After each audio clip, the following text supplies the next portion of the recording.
గణేశాయ నమ, గాయత్రీదేవ్య నమ, మహాసరస్వతి నమ, మాతాపితృభ్యో నమ. ముందుగా ప్రేక్షక వీక్షణ మహాశీలందరికీ కూడా శ్రీ పరాభవనామ సంవత్సర ఉగాది శుభాకాంక్షలు. ఈ సంవత్సరం ద్వాదశ రాశుల వారికి కూడా సకల ఐశ్వర్య భోగభాగ్యాలు కలగాలి అని, సమస్త కోరికలు తెరవాలి అని, సకలగా శుభాలు జరగాలి అని మనస్ఫూర్తిగా అమ్మవారిని ప్రార్థన చేసుకుంటూ ఇప్పుడు మనం ద్వాదశ రాశుల వారికి కూడా ఈ ఉగాది తర్వాత ఏ రకంగా ఉండబోతుందో తెలుసుకునే ప్రయత్నం చేద్దాం. అయితే నేను ఉగాది ఫలితాలు, రాశి ఫలాలు చెప్పే ముందర ముఖ్యంగా ప్రేక్షకులకి చిన్న గమనికగా చెప్పదగింది ఏమిటంటే కనుక, ఈ ఉగాది ఫలితాల్లో ఆదాయ వ్యయాల గురించి, రాజపూజ్య అవమానాల గురించి చెబుతూ ఉన్నప్పుడు సమయంలో చాలామందికి అనేక రకాల అనుమానాలు వస్తుంటాయి. కాబట్టి వాటి గురించి ముందుగా చెప్పిన తర్వాత నేను ఫలితాలు చెప్పే ప్రయత్నం చేస్తాను, కాబట్టి శ్రద్ధగా వినండి. అయితే ఇందులో ఏంటంటే ముఖ్యంగా ఆదాయం 6, వ్యయం 12 అన్నాం అనుకోండి, చాలామంది ఏంటంటే భయపడిపోతూ ఉంటారు. ఏమని గురువుగారు, ₹6 సంపాదించి ₹12 ఖర్చు పెట్టేస్తామా, లేకపోతే ₹6 సంపాదించిన ₹12 ఎలా ఖర్చు పెట్టగలవండి అని కొంతమందికి అనుమానం వస్తుంది. అంటే ₹6 సంపాదించిన మిగతా ఇంకొక ₹6 దాచుకున్నవి ఇవ్వచ్చు, లేకపోతే అప్పు తెచ్చైనా సరే ఖర్చు పెడతామని అర్థం. అంటే ₹12 ఖర్చు పెట్టేస్తావు సంపాదించే దానికన్నా. అది ఇల్లు కట్టడమో, వ్యాపారం పెట్టడమో, లేదా ఇంట్లో శుభకార్యాలు చేయడమో, ఇలాగేదో పెద్ద పెద్ద ఇన్వెస్ట్మెంట్ చేస్తారని అర్థం చేసుకోవాలి. అలాగే రాజపూజ్యం 4, అవమానం 8 అన్నాం అనుకోండి, గురువుగారు నలుగురేమో మెచ్చుకుంటారు, 8 మంది తిడతారని కాదు. అంటే దాని అర్థం తిట్టడం కాదు. అంటే ఒక నలుగురు మీరు ఎదుగుతుంటే సంతోషించే వాళ్ళు ఉంటే, 8 మీరు ఎదుగుతుంటే ఓరవలేని వారు, శత్రువులు లేదా నరదిష్టి నరఘోష ఎక్కువగా ఉంటుందని అర్థం చేసుకోవాలి. కాబట్టి ఈ రకంగా ద్వాదశ రాశుల వరకు కూడా ఈ విషయాన్ని ముందుగా అర్థం చేసుకోవాల్సిందిగా తెలియజేస్తూ ఇప్పుడు మనం ముఖ్యమైనటువంటి ద్వాదశ రాశుల వారి యొక్క సంవత్సర ఫలితాలు ఎలా ఉన్నాయో తెలుసుకునే ప్రయత్నం చేద్దాం. ఇక కర్కాటక రాశి వారి యొక్క ఉగాది తర్వాత ఈ యొక్క ఎలా ఉండబోతుందో చూద్దాం మనం. అయితే ఈ యొక్క ఉగాది తర్వాత కర్కాటక రాశి వారు అంటే ఎవరెవరు ఈ కర్కాటక రాశిలోకి వస్తారో ముందర చూద్దాం. పునర్వసు నక్షత్రం 4వ పాదం వారు, పుష్యమే నక్షత్రం 1, 2, 3, 4 పాదాల వారు, ఆశ్లేష నక్షత్రం 2, 1, 2, 3, 4 పాదాల వారు కూడా కర్కాటక రాశిలోకి వస్తారు. కాబట్టి కర్కాటక రాశిని చూసుకోండి. అయితే పేరుని బట్టి చూసుకునేటటువంటి వారు మీ పేరులో మొట్టమొదటి అక్షరం కనుక హి, హు, హే, హో, డా, డి, డు, డే, డో, ఈ అక్షరాలతో మీ పేరు ప్రారంభమైతే మీ అందరిది కర్కాటక రాశి అవుతుంది. కాబట్టి కర్కాటక రాశిని చూసుకోండి. ఈ సంవత్సరం కర్కాటక రాశి వారికి ఆదాయం 2, వ్యయం 11గా కనపడుతోంది. అయితే వచ్చేదానికన్నా ఖర్చు ఎక్కువగా కనపడుతోందని కంగారు అయితే పడక్కర్లేదు. మీరు పెద్ద పెద్ద ఇన్వెస్ట్మెంట్ చేయడం కానీ, పాలసీలు కట్టడం కానీ, టర్మ్ ఇన్సూరెన్స్లు కట్టడం కానీ, ఇల్లులు కొనడం కానీ, వాహనాలు కొనడం కానీ, స్థలాలు కొనడం కానీ, పిల్లల పెళ్ళిళ్ళు చేయడం కానీ, శుభకార్యాలు చేయడం కానీ, వాహనాలు కొనడం కానీ, లేదా పెద్ద పెద్ద యంత్ర పరికరాలు కొనడం కానీ, ఫ్యాక్టరీల్లో ఇన్వెస్ట్మెంట్ చేయడం కానీ, సొంత వ్యాపారాలు పెట్టడం కానీ చేసే అవకాశాలు ఎక్కువ ఉన్నాయి. ఈ సంవత్సరం రాజపూజ్యం 4గా కనపడుతోంది, అవమానం 7గా కనపడుతోంది. అంటే వచ్చేటటువంటి ప్రజలు మెచ్చుకోవడం కన్నా మిమ్మల్ని తిట్టేవారు, మిమ్మల్ని ఇబ్బంది పెట్టేటటువంటి వారు, శత్రువులు బాగా పెరిగిపోతున్నారు. కాబట్టి ప్రజల విషయంలోనూ జనాల విషయంలో జాగ్రత్తగా ఉండండి. గొడవల జోలికి అసలు వెళ్ళకండి. ఈ సంవత్సరం మీ గోచారం చూసుకున్నట్లయితే కనుక గురుడు జూన్ 1వ తారీఖు దాకా కూడా వ్యయస్థానంలో రజతమూర్తిగా ఉంటున్నాడు. జూన్ 2వ తారీఖు నుంచి జన్మరాశిలో సువర్ణమూర్తిగా ఉంటున్నాడు. శని ఈ సంవత్సరం అంతా కూడా నవమ స్థానంలో ఉంటాడు. రాహుకేతువులు డిసెంబర్ 5వ తారీఖు దాకా కూడా తృతీయ స్థానంలో ఉండి డిసెంబర్ 6వ తారీఖు నుండి అష్టమ ద్వితీయ స్థానంలో సంచారం చేస్తూ ఉన్నారు. ఈ కారణంగా మీకు ఎలా ఉండబోతోంది ఈ సంవత్సరం అంటే కనుక కొంచెం అనుకూలమైనటువంటి ఫలితాలు ఎక్కువగా కనపడుతూ ఉన్నాయి. చేసే ప్రతి పనులను దిగ్విజయం కనపడుతోంది. ఆగిపోయిన పనులన్నీ ఎదరకు వెళతాయి. రావాల్సిన మొండి బాకాయలు వసూలవుతాయి. తొందరగా జీవితంలో మారేటటువంటి నిర్ణయాలు తీసుకోగలుగుతారు. ఇప్పటిదాకా చేసిన తప్పులు సరిదిద్దుకోగలుగుతారు. అలాగే ప్రైవేటు ఉద్యోగస్తులకి ఈ సంవత్సరం యోగా కాలంగా కనపడుతోంది. మంచి ఉద్యోగ అవకాశాలతో పాటుగా ఆర్థిక ఎదుగుదల, ప్రమోషన్లు, ఇంక్రిమెంట్లు పొందగలుగుతారు. కావలసిన ప్రదేశాలకి ఉద్యోగ మార్పులు అనుకూలిస్తాయి. నూతన ఉద్యోగ ప్రయత్నాలు ఫలిస్తాయి. కంపెనీలు మారాలనుకున్న వారికి ఈ సంవత్సరం యోగా కాలంగా కనపడుతోంది. గవర్నమెంట్ ఉద్యోగస్తులకి ఈ సంవత్సరం ఎవరికైతే ఉద్యోగాలు పోయి ఇబ్బంది పడుతున్నారో వాళ్ళందరికీ మళ్ళీ తిరిగి ఉద్యోగాల్లో జాయిన్ అవుతారని చెప్పొచ్చు. ఉద్యోగపరంగా అభివృద్ధి, ప్రమోషన్లు పొందగలుగుతారు. అలాగే కావలసిన ప్రదేశాలకి ట్రాన్స్ఫర్లు ప్రయత్నాలు చేయొచ్చు. నిరుద్యోగులు కూడా ఈ సంవత్సరం శుభవార్తలు వింటారు. అలాగే పర్మనెంట్ ఉద్యోగ అవకాశాలు కనపడుతూ ఉన్నాయి. అలాగే నిరుద్యోగులకి ఈ సంవత్సరం గవర్నమెంట్ ఉద్యోగాల కోసం ప్రయత్నం చేసేవారికి, ప్రైవేటు ఉద్యోగాల కోసం ప్రయత్నం చేసేవారికి కూడా ఈ సంవత్సరం యోగాలు బాగా కనపడుతున్నాయి. విదేశాల్లో ఉద్యోగాలు చేసేవారికి ఈ సంవత్సరం యోగ కాలంగా కనపడుతోందని చెప్పొచ్చు.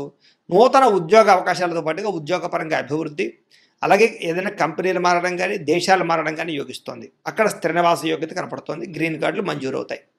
విద్యార్థులకి చదవాలన్న తపన, పోటీతత్వము, మంచి విద్యార్థులతోటి పోటీ పడడంతో పాటుగా కాలేజీలో లెక్చరర్లు కానీ లేకపోతే మీ యొక్క స్కూళ్ళలో అధ్యాపకులు కానీ మీకు బాగా సపోర్ట్ చేస్తారు.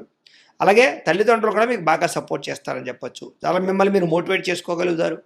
కొత్త కోర్సులు, కొత్త విద్యలు బాగా రాణిస్తాయి. మంచి కాలేజీలు సీట్లు పొందగలుగుతారు. వ్యాపారస్తులకి ఈ సంవత్సరం నిర్ణయాలు చాలా మంచివి తీసుకుంటారు. వ్యాపారంలో మార్పులు తీసుకొస్తారు. కొత్త విధానంలో వ్యాపారం చేయగలుగుతారు. నష్టాలు భర్తీ చేసుకోగలుగుతారు. పెట్టుబడులు అనుకూలిస్తాయి. వ్యాపార లాభాలు కనపడుతూ ఉన్నాయి. కొత్త వ్యాపారాలు ప్రారంభించేసే వారికి చాలా అనుకూలంగా ఉంది. వ్యవసాయదారులకి ఈ సంవత్సరం గ్రాఫ్టింగ్ పద్ధతిలో చేసే వ్యవసాయాల వల్ల లేదా ముఖ్యంగా రైతులకు సంబంధించినటువంటి వ్యవహారాలు మారడం వల్ల టెక్నాలజీని ఉపయోగించుకోవడం వల్ల చాలా బాగా కలిసి వస్తుంది. కలుపుకి సంబంధించి లేదా చీడకు సంబంధించి మంచి నిర్ణయాలు తీసుకోగలుగుతారు. మంచి మంచి వ్యవసాయపరమైనటువంటి లబ్ధిని పొందగలుగుతారు. 2 పంటల్లోనూ కూడా లాభాలు పొందగలుగుతారు. కళాకారులకి ఈ సంవత్సరం కొత్త అవకాశాలతో పాటుగా గుర్తింపు బాగా వస్తుంది. డబ్బులు బాగా వస్తాయి. మంచి వ్యక్తులతో పరిచయము, పేరు పెరగడంతో పాటుగా కీర్తి ప్రతిష్టలు పెరుగుతాయి. అనేక భాషల్లో సక్సెస్ని ఖచ్చితంగా చూస్తారు. రాజకీయ నాయకులకి ఈ సంవత్సరం పదవులకు పొందే అవకాశం కనపడుతోంది. రాజకీయ పరంగా ఎలక్షన్స్లో పాల్గొనే వారికి విజయం కనపడుతోందని చెప్పొచ్చు. నామినేటెడ్ పదవులు పొందడంతో పాటుగా ప్రత్యర్థుల్ని ఎదిరించగలుగుతారు, పోరాడగలుగుతారు. ప్రజా ఆదరణ పొందగలుగుతారు. ఈ సంవత్సరం భార్యాభర్తల మధ్య సఖ్యత కనపడుతోంది. విడిపోయినటువంటి భార్యాభర్తలు తిరిగి కలవడంతో పాటుగా ఒకళ్ళని ఒకళ్ళు బాగా అర్థం చేసుకుంటారని చెప్పొచ్చు. కుటుంబ సమస్యలు పరిష్కారం చేసుకోగలుగుతారు. ప్రేమ, అనురాగ, ఆప్యాయతలు బాగా పెరుగుతాయి ఇద్దరి మధ్య కూడా. ప్రేమికుల మధ్య కూడా గొడవలు చాలా శాతం తగ్గుతాయి. కొత్త ప్రేమ వ్యవహారాలు ఫలిస్తాయి. ప్రేమిస్తున్నటువంటి వాళ్ళకి మనసులో ఉండేటటువంటి విషయాలు బాగా చెప్పుకోగలుగుతారు. ప్రేమికుల మధ్య గొడవలు తగ్గడమే కాదు, వివాహం కోసం చేసే ప్రయత్నాలు ఫలిస్తాయి. ఇంట్లో మీ పెళ్లికి ఒప్పందం చేసుకునే అవకాశాలు, అంగీకరించే అవకాశాలు ఉన్నాయి. వివాహం కాని స్త్రీ పురుషులకి ఈ సంవత్సరం మంచి సంబంధాలు రావడంతో పాటుగా వివాహాలు అవుతాయి. 2వ పెళ్లిళ్ళు, 3వ పెళ్లిళ్ళు చేసుకునే వాళ్ళు కూడా ఈ సంవత్సరం వివాహ యోగ్యత కనపడుతోంది. సంతానం కోసం ప్రయత్నం చేసే వారికి నార్మల్ డెలివరీ అవకాశాలు బాగా కనపడుతూ ఉన్నాయి. సంతాన సాఫల్యత, పుత్ర సంతాన యోగ్యత కనపడుతోంది. ఐవీఎఫ్ ట్రీట్మెంట్లు కానీ మెడిసిన్ వాడే వాళ్ళకి కూడా ఈ సంవత్సరం చక్కని సంతాన యోగ్యత కనపడుతుందని చెప్పొచ్చు. విదేశాలు వెళ్ళాలనుకునే వారు మాత్రం కొంచెం చికాకులు కనపడుతూ ఉన్నాయి. డాక్యుమెంట్స్ వెరిఫికేషన్ విషయంలో ఇబ్బందులు లేదా వీసాలు రిజెక్ట్ అయ్యే అవకాశాలు అటు కనపడుతూ ఉన్నాయి. కాబట్టి ఒకసారి పర్సనల్ జాతకం చూపించుకోండి. అంటే మీ date of birth, time, place of birth మీరు మాకు పంపితే మీ జాతకం చూసి చెప్తాం. ఎందుకంటే జాతకంలోనే లగ్నం ఏంటి, ఏ గ్రహాలు ఎక్కడ ఉన్నాయి, ఏ దశలు నడుస్తున్నాయి, దానివల్ల మనకి లాభమా నష్టమా లేదా ఏదైనా పరిహారాలు చేయించుకోవాలో తెలుస్తుంది. దీనికనే కాదు, వివాహానికి, సంతానానికి, ఉద్యోగానికి, కెరీర్కి, ఆరోగ్యానికి, విదేశాలు వెళ్ళడానికి అన్నిటికీ కూడా జాతకం చూపించుకోవాలి. అందరూ కూడా పర్సనల్ జాతకం మమ్మల్ని సంప్రదిస్తే మేము చూసి చెప్తాం. అందులో డీప్గా మీ పర్సనల్ డీటెయిల్స్ అన్నీ వస్తాయి కాబట్టి అవసరమైతే ఏదైనా పరిహారాలు చేసుకోవచ్చు. కాబట్టి ముఖ్యంగా జాతకం చూపించుకుని ప్రయత్నం చేయండి. విదేశీయాన యోగ్యత కోసం అవకాశాలు ఉంటాయి. అలాగే విహారయాత్రల కోసం కానీ, ఫ్యామిలీ ట్రిప్ల కోసం కానీ చేసే విదేశీయానాలు బాగా కలిసి వస్తాయి. నూతన గృహం కొనడం కానీ, కట్టడం కానీ కలిసి వస్తుంది. ఆగిపోయిన గృహ నిర్మాణ పనులు ఎదురుకు వెళతాయి. భూములు కొనడం కానీ, భూ క్రయ విక్రయాలు జరపడం కానీ లాభాలు కనపడుతూ ఉన్నాయి. భూముల మీద పెట్టినటువంటి పెట్టుబడులు యోగిస్తాయి. భూములకు రేట్లు పెరుగుతాయని చెప్పచ్చు. రియల్ ఎస్టేట్లో బాగా యోగించగలుగుతారు రియల్ ఎస్టేట్ వ్యాపారస్తులు కూడా. ఈ సంవత్సరం పెట్టుబడుల విషయంలో బంగారం మీద, భూముల మీద, వెండి మీద, అలాగే ఇనుము సరుకుల మీద పెట్టినట్లయితే బాగా లాభాలు కనపడుతూ ఉన్నాయని చెప్పచ్చు. కోర్టు వివాదాలు పరిష్కారం అవ్వడం, కోర్టులో విజయం సంక్రమించే అవకాశాలు లేదా మీ మీద అనుకూలత కనపడుతుందని చెప్పచ్చు. అనుకూల తీర్పు కనపడుతుంది. ఇక ఆరోగ్య విషయంలో మాత్రం ప్రత్యేక శ్రద్ధ పెట్టాలి. దీర్ఘకాలిక రోగాలు లేని వారికి వచ్చే అవకాశాలు, మెంటల్ టెన్షన్ల వల్ల, యాంగ్జైటీ వల్ల, నిద్ర పట్టకపోవడం వల్ల ఇబ్బందులు ఉన్నాయి. కాబట్టి ఆరోగ్య విషయంలో జాగ్రత్త, ఆహార విషయంలో జాగ్రత్త తీసుకోండి. ఈ సంవత్సరం బయట ఫుడ్లు, జంక్ ఫుడ్లు, ఆయిల్ ఫుడ్లు తినడం మానేయండి. ఉప్పు పదార్థాలు లేదా పంచదార పదార్థాలు తగ్గించే ప్రయత్నం చేయండి. కార్బోహైడ్రేట్స్ని తగ్గించండి.